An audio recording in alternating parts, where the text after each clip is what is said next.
for the future. Like I said, also the under-20 national team, what I saw, wow.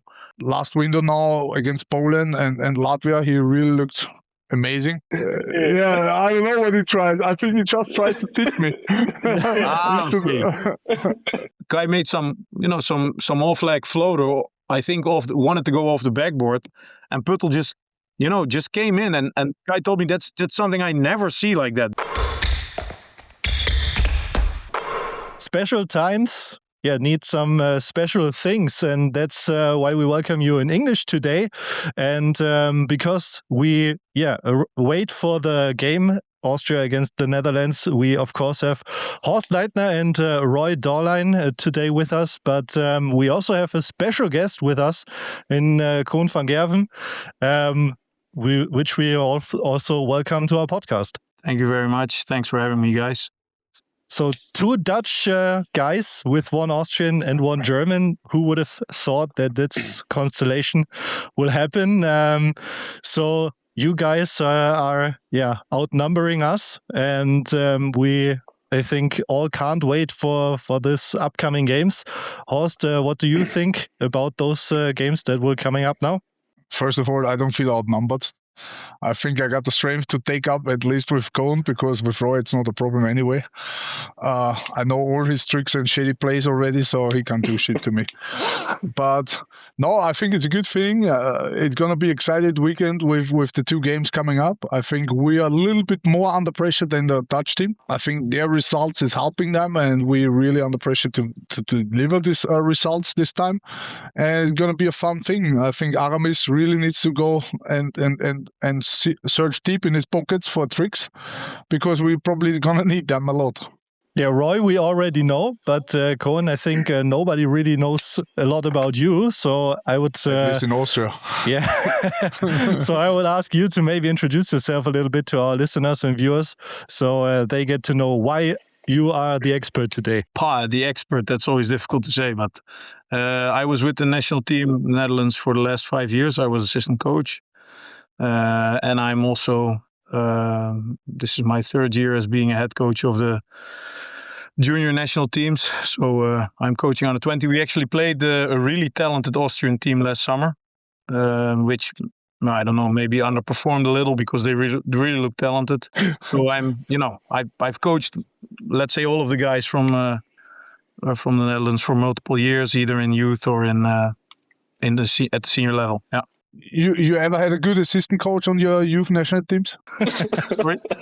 You ever had a good youth assistant coach on your youth national teams that we could? Usually the assistant coaches are the reason we lose, or so. That's you know that. No, okay. I'm really.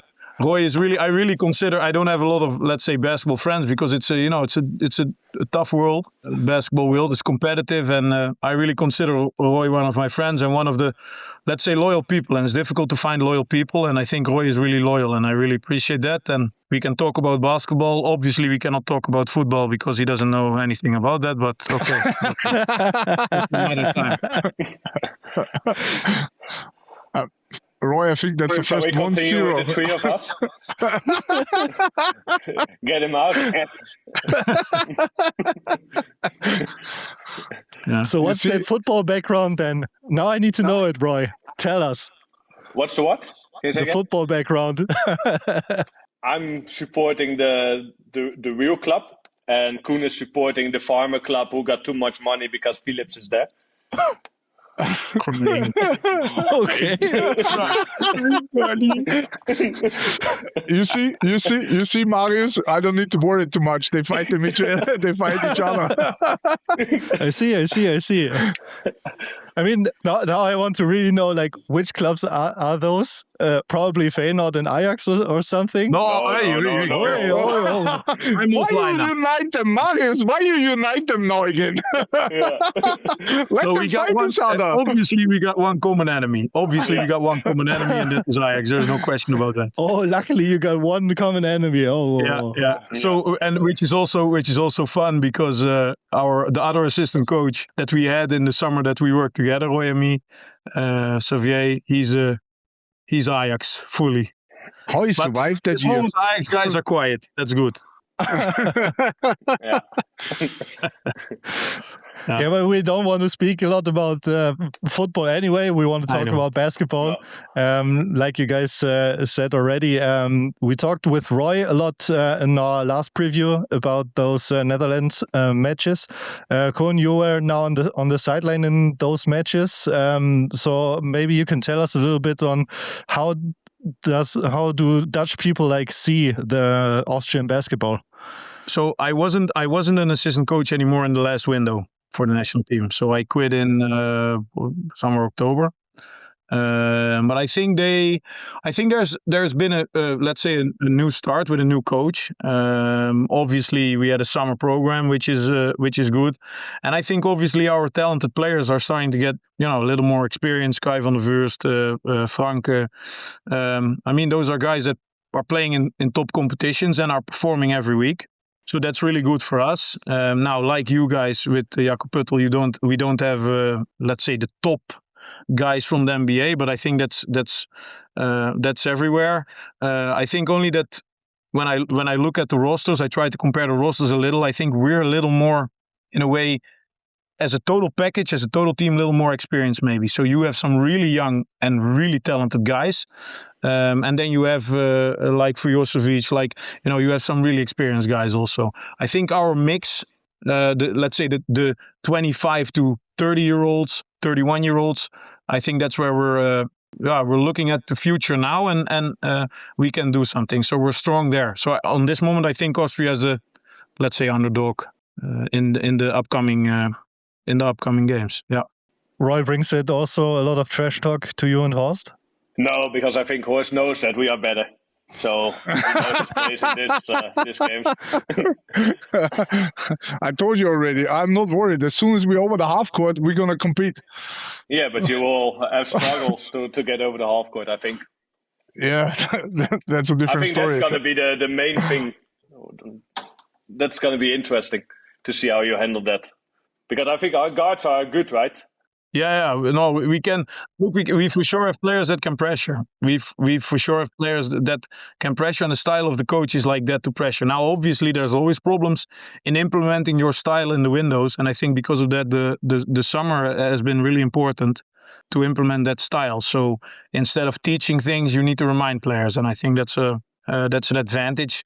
Then again, some Austrian players really look promising, look talented for the future. Like I said, also the under-20 national team, what I saw, wow, amazing bodies, amazing talent, and they were not even fully complete, let's say. So there's really potential for Austrian basketball, I think, in that group. But obviously, with Jakob Puttel not being there, that changes the game. Playing drop coverage with Puttel and seeing from which positions he can still recover on the ball screens and then block a guard and block a lob and block, it's really incredible. It's really incredible. So what he can do. So it will be interesting to see how Austrian coaching staff will fix that. I mean, you already told us that Roy was telling us the window before that there are also a lot of G League players for the Dutch team, which will probably also don't be available. So there's also a little bit of a drop down in the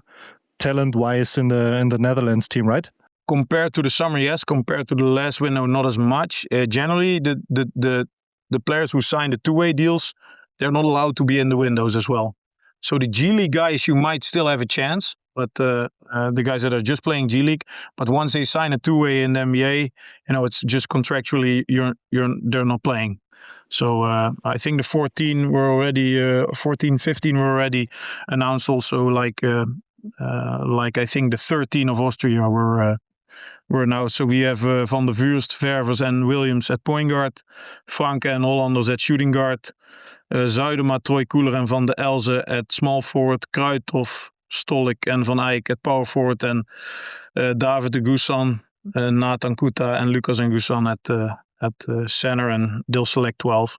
Yeah, I think the biggest issue going to be for us, Van der Vurst and Yannick Franke. Van der Vurst had not the performance level that he got now back, since he got more routine through the playing time in Turkey. And then Yannick Vanker was not on the roster, even if I remember right, last time. So I think that's gonna be the biggest issue. No, for he us. played in the last window. Yeah. He played in this window. He played in Yeah, Vienna. but not against Austria, right? No, against Austria. No, not in the summer. against Austria. Not in the summer. No. So I think that's the biggest difference that we're going to face from our standpoint, because I'm not so much worried about the inside game as much as I'm worried about the ball handling, the creation, everything going to be down on Boris Vujošević. And I think he can do that, but it's a different story if you have to do it 80 minutes by yourself mostly. So I'm interested to see, because with Güttl being seriously injured, not with them. For us in Overwatch, thankfully, Basti is with us, not with the national team in that case, because we need him to recover and get healthy. But so you're missing the two dominant guards next to Bogic. I think that's going to be our biggest issue. How are we going to handle that? I think Fincho, Renato, Trajkovic, I think we can keep up. Probably a little bit less athleticism, but on the other side we got physical force. So I think we can keep up, but the biggest issue is going to be the guard position. And Roy, what was already mentioned, Austria has a little bit more pressure since the Netherlands also won one game against Latvia. So maybe you can tell us a little bit about how you have seen the last window for the Dutch team. Then I need to dig in on what we've seen, because we played against Poland. I missed that game against Poland. We lost against Poland at home. 85-83 it was. Yeah, honestly, I need to say that I don't really remember those games to really say something good about it. I know the games. I was at the games against Austria, but that's already a long time ago, and that roster looked completely different. But the one from last November, I wasn't there. I haven't seen that. And you guys switched the coach as well. Yeah. Yep. So system will be, Yeah, but the first look was good.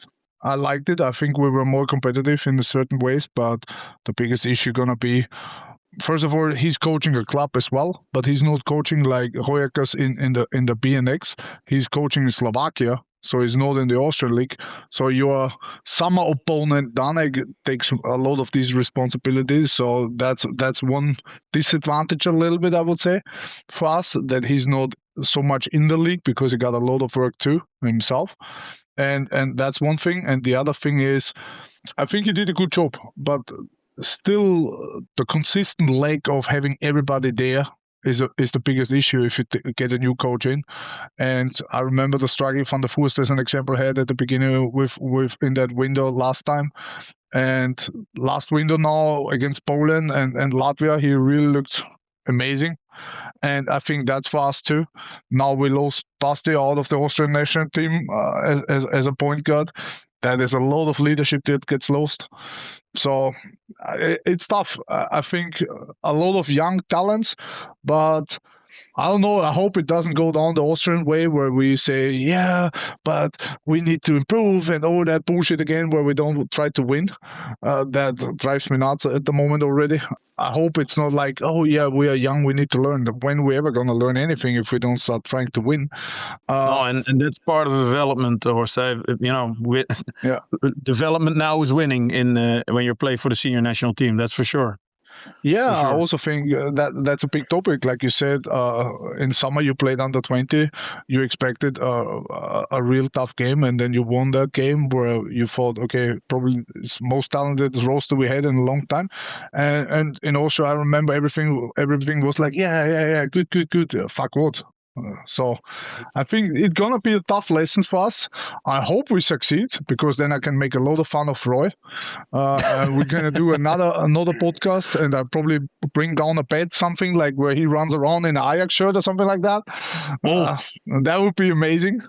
But I don't know. We'll see. I mean, like we also did for viewers and listeners a preview with Aramis Naglic in the last window. So I will put a link up if you want to still listen to it. And also, Horst, I think what is still to mention that Naglic also has a very good connection to his point guard in Bogic Vujošević, because they were a duo together when they were together at BC Vienna. So there's also a little bit of a connection, which probably makes Vujošević like one of the most needed players for the Austrian team. I think if we can find a way to deal with the Dutch pressure, that Bogi doesn't need to bring up the ball all the time, that we find a way to come into the half court and he can start playing the game, I think then the Dutch team going to be in trouble as well. I think everything comes down how much energy we can save on Bogi, that he doesn't need to waste himself on bringing up the ball against the pressure. But as soon as we go into the half court and Bogi can take over the reign, we got a lot of shooting ability as well. I think also we got enough size. And again, in my opinion, we got the best point guard with Bogi in the last 15 years in the Austrian league. He's playing in Romania. He's used to play high minutes and stuff like that. So, and Aramis is a smart coach. It's not like he doesn't know how to handle a situation. The only thing that really bothers me is how we're gonna handle the pressure situation of full court press if Bogi needs to do that too. So I'm interested to see how we handle that, because we struggled with that also in the last window. There are a couple players who can handle that, right? Who at least can support it. Yeah, you scouted it. I had so much time to spend on the league games. Now you for sure can tell me. Oh, I thought that at least Asek, Eddie can help. Yeah, we will see if they're gonna be on the board. That's a question. Yeah, okay, but at least they're capable to help. It's not that it's one weapon. You got Sap, Friedrich as well. Yeah. What did you try to do, Roy? Trying to release the pressure of the Dutch team a little. Yeah, I don't know what he tried. I think he just tried to tip me. Okay. I got the joke. Look, they got experience. Yeah. Yes, we got that. Friedrich got a lot of experience. The one thing is that we discussed a lot, and Cohen, you can answer to us.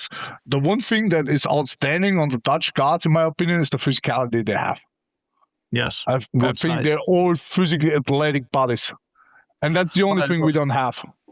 Kai will be really happy when you call him athletic. Kai van der Vuurs will be really happy. But he will not press too much anyway. He will play the offense like Bogi does. Yes. Yes, but no, they're physical for sure. They are big for sure. There's if you look also at Marijn Verver, who's on this moment one of the best guards in the B-Next League. And B-Next League really starts to be a serious competition. If you look at Marijn Ververs, he's 193, 194 with good length, good body experience. So for sure. And I think the one thing is that if Vujošević, if he passes the ball, I'm not sure they're going to let him get it back. So for him to even spend more energy in getting the ball back, and that can be problematic for sure. And they'll try to deny him. That's signature of the coach is really to play full court defense, to deny, to fight over the screens, they understand, let's say, the importance of Vujošević, and they will try to get him off the ball. That's for sure. Let him run by Renato one time, he's gonna be free. Yes.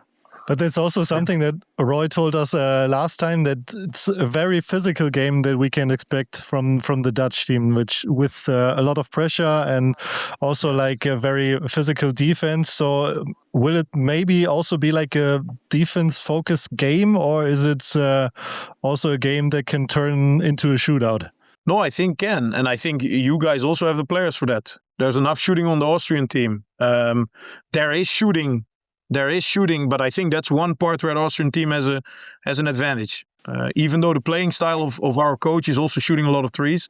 So he's, in general, it's a little specific maybe, but he's playing a lot of small ball.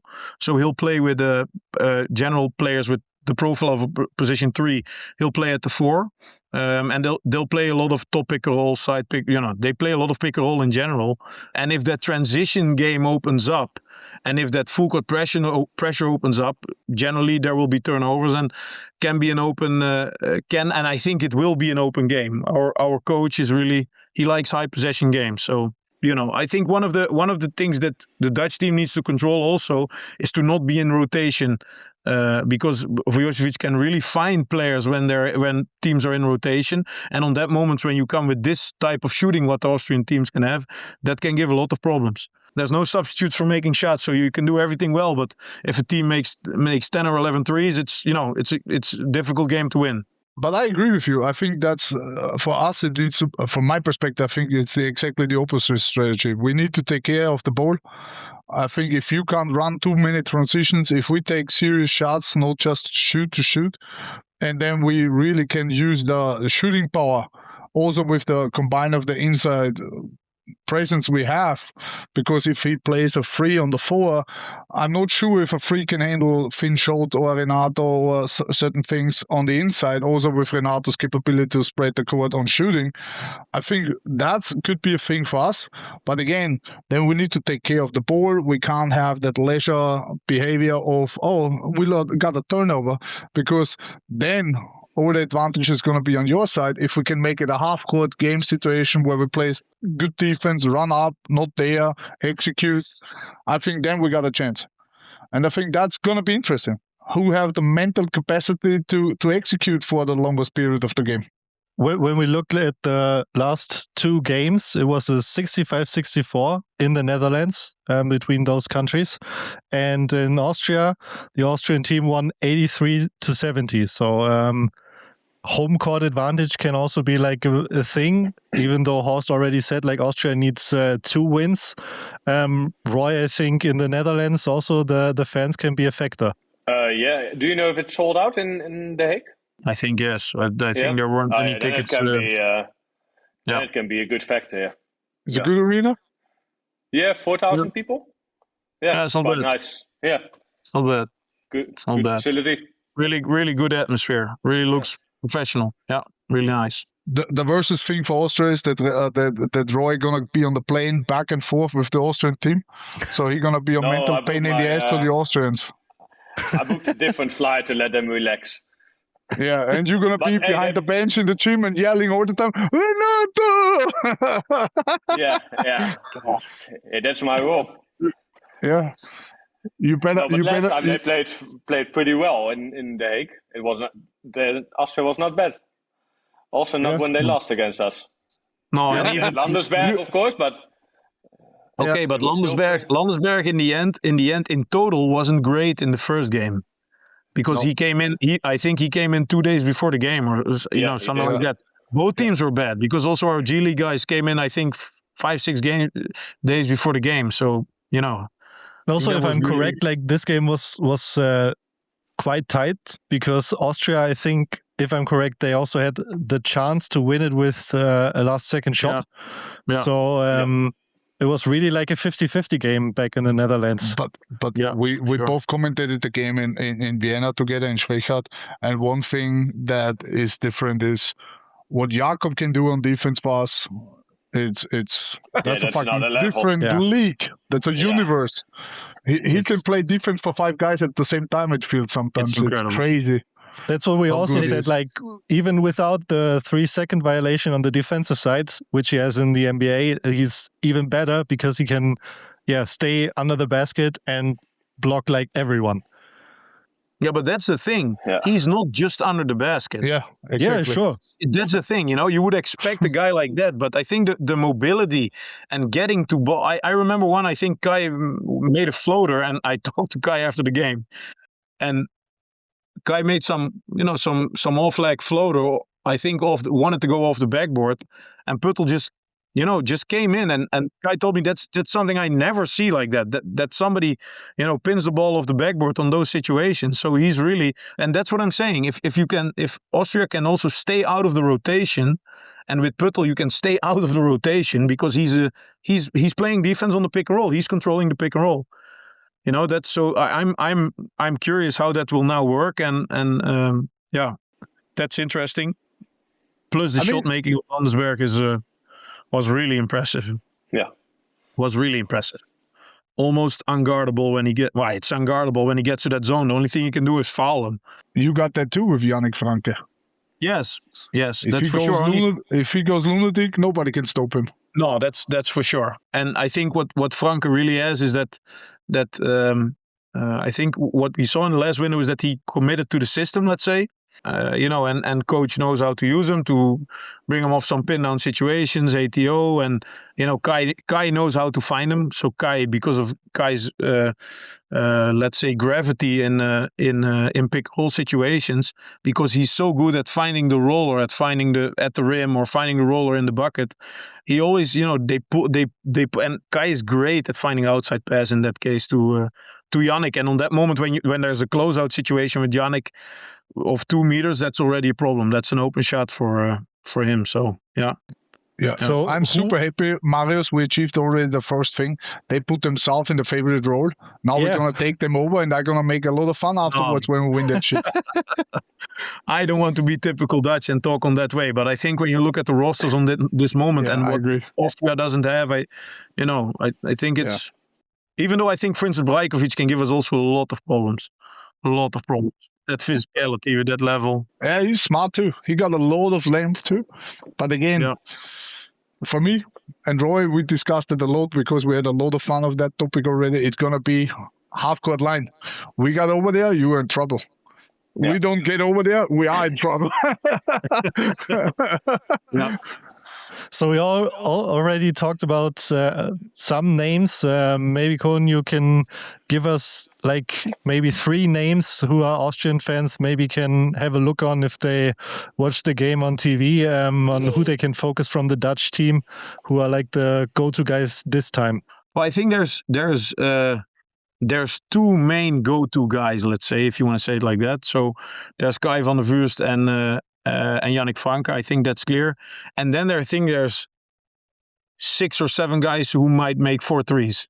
So there's they have 6 or 7 guys that can really make threes. If you look at Van der Elze, if you look at Hollanders, Marijn Ververs can be in a 3-guard rotation, can be really good and very important. Good pick and roll player, very physical.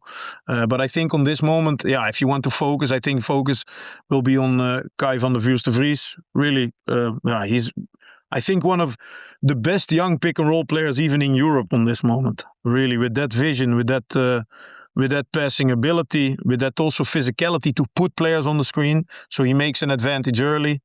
He has experience, been playing Champions League since he was really young, 16, 17 years old.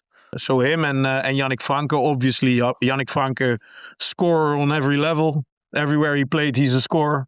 I think those 2 are the let's say, looking from a fan's perspective, the main scoring guys. There's a lot of other guys very important, but I think these 2 are the main scoring guys. Yeah. So Horst, a lot of names to focus on, even for your Oberwart players.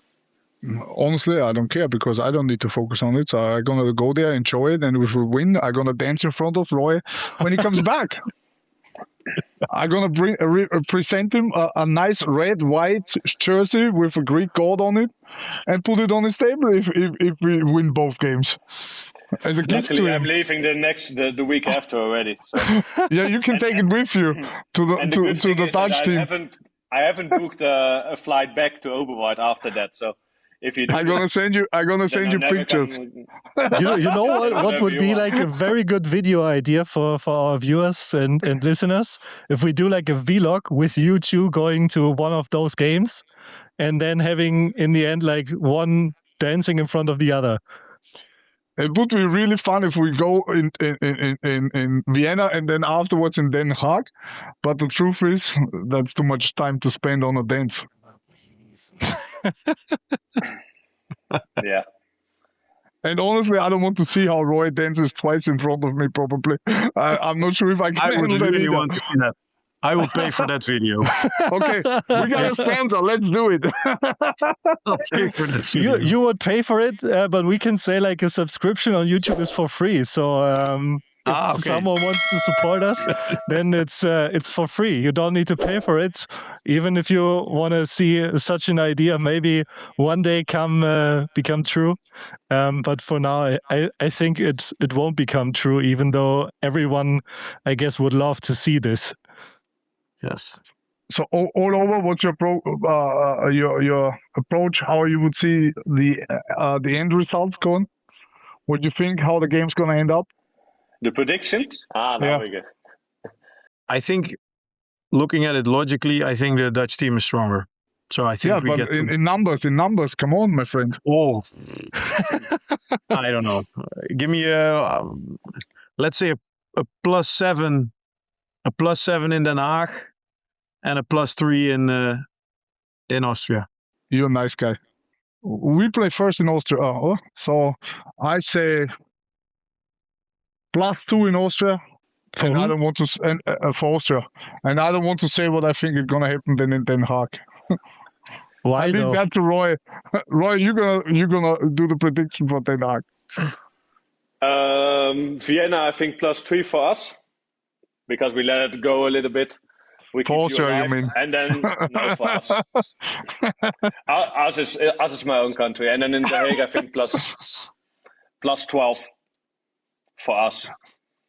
Those are good predictions, I guess. So if you guys out there have predictions for those games, you can always write us into the comments, and then we will see like if someone gets a correct prediction. Maybe one of you guys will have a correct prediction on one of those two games. Even you already said it's tough games to predict, but for now I think like half an hour doing a little bit of a prediction is also a good thing, and also doing a preview. That's why I would say thank you to Roy, also to Horst, but especially to Koen for being here with us. Maybe we can invite you again after the games and then analyze it a little bit. That will depend on the result. Yeah. I will be here for sure. But if, of course, everyone likes him to be our guest, then also leave us a like, write us a comment, and maybe we can invite him again. I hope you had fun with us today. And for now, the last words to Horst, to Roy, and then last but not least, the special guest in Koen, I guess. Immer wieder Österreich.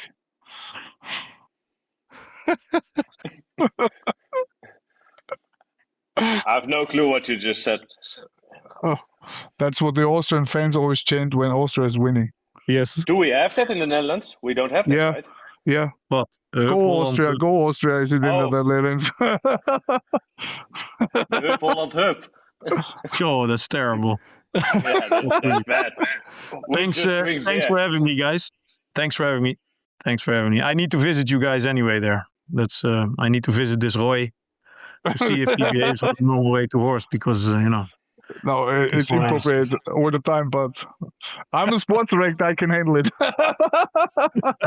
I think you're always welcome in Oberwart, and always welcome to our podcast. So thank you.